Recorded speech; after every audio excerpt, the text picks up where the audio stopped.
why don't you just try and focus on building long-term relationships to land yourself that PR? Hi guys, my name is Deepak Shukla, founder at Pearl M PR. We're a public relations agency based in the UK, USA, as well as Uganda. And here today in day number 33 of 39 days of public relations training, we're here to talk about the power of relationship building. But before we get into it, feel free to click the link in the description below to get access to 11 additional strategies that are not shared in this training.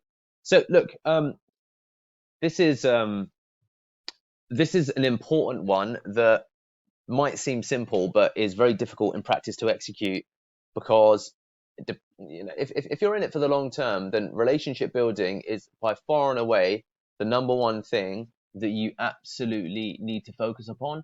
And this is really by considering, and I think we've talked about it to a degree, the value of relationship building versus transactional link building. If you're looking for an independent piece of content to go viral or an independent piece of content in general, then the nature of what you do might be transactional.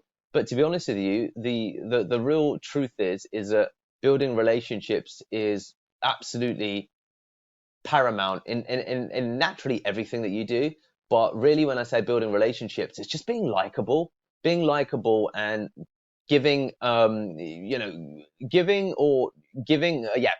giving an energy to the people that you interact with that's uplifting, that's positive, and just being radiant when it comes to energy. Now, that might sound silly or nonsensical, but very, very, we've got a shed load of additional links and leverage and so much value just from the power of being engaging and being fun and being friendly and just having a little bit of really personality and charisma. So practically speaking, we've gone through, strategies, whether it's on LinkedIn, whether it's on Twitter, whether it's ultimately on email, and within all of that, the undertone or the current is, be nice, be cool, which you kind of know, but the harder part here is be fun and be engaging. Right? Just be cool. You know what I mean? So when we say be fun and be engaging, it's really about the reality that to build the kind of relationship that will have people wanting to be around you and wanting to spend time with you, a lot of it isn't really related to a PR tactic as such. It's about your ability to, forge connections and build relationships. So and this will, this is going to undercut a lot of the things that you do. What kind of feeling do you leave people with when they spend time with you? Do they walk away thinking that, oh my God, Richard is just a damn cool human, just want to hang out with him?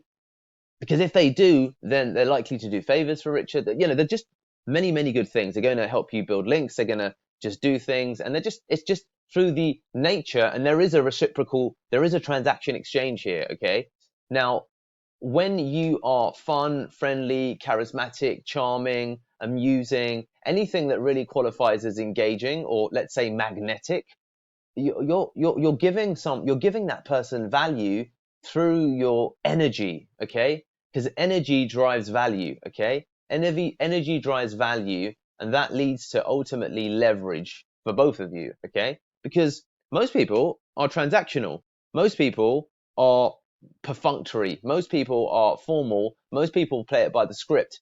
Not many people are truly energetic, truly engaging, and therefore they provide vitality and vibrancy, and that's what's engaging. Okay, so I hope that you can see where I'm going with this, that it's all of the quirks that comes to emails, like, how can you make someone lol, laugh out loud? How can you make an in-joke when you write something down? How can you be self-deprecating when you're talking to somebody on the phone? How can you just be completely bloody engaging with your communication to the extent that people just want to spend, or journalists in this case, want to spend more time with you?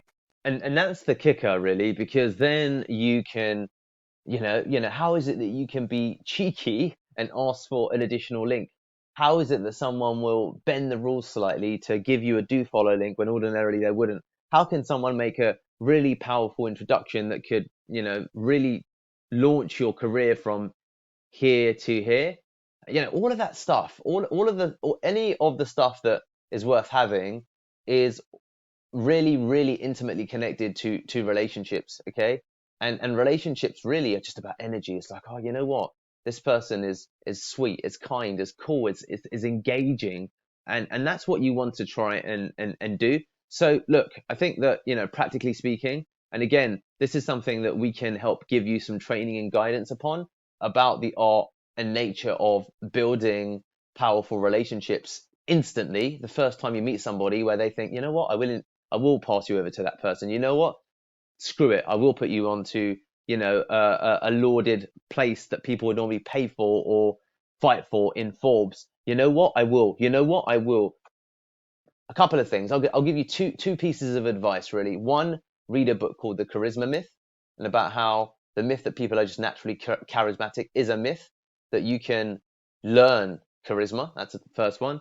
Second one is read the old Dale Carnegie classic, How to Win Friends and Influence People. Okay, read them, study them, practice them,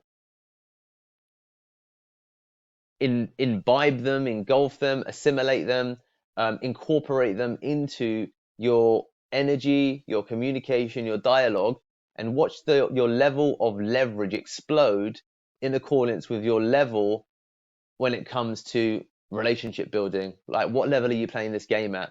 Play this game well, and you're just going to beat other people, even if they execute the same strategies line for line, because there's so many innumerable consequences, or rather nuances, that have deep, deep consequences as a consequence of just being engaging, being vibrant, being energetic. So I would massively encourage you to build relationships, to land PR, to land friendships, and to land, at the top of the hill when it comes to life.